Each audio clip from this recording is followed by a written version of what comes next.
tushda o'qituvchi ko'rishning ta'birlari.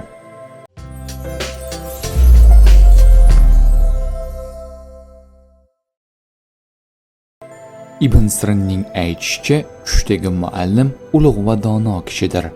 Tushda muallimlik qilganini va bolalarga ilm o'rgatayotganini ko'rsa, odamlarga haq so'z aytishiga dalildir.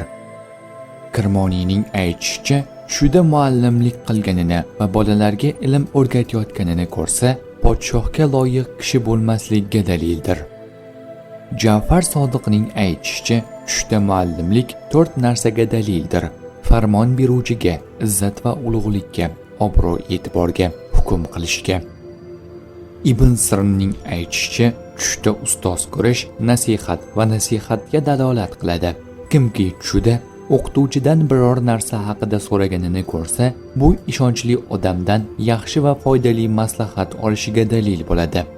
Tushda o'qituvchini ko'rish insonning hayotida yaxshi maslahatga muhtojligini anglatadi.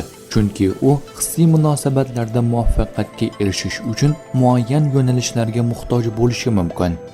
Kimki tushda ustoz bilan gaplashayotganini ko'rsa, bu kelajakda uni hurmat qiladigan va ishonadigan kishidan maslahat olishiga ishora bo'ladi. Yolg'iz ayol tushda o'qituvchini ko'rsa, unga g'amxo'rlik qiladigan va tarbiyalaydigan odamni anglatadi.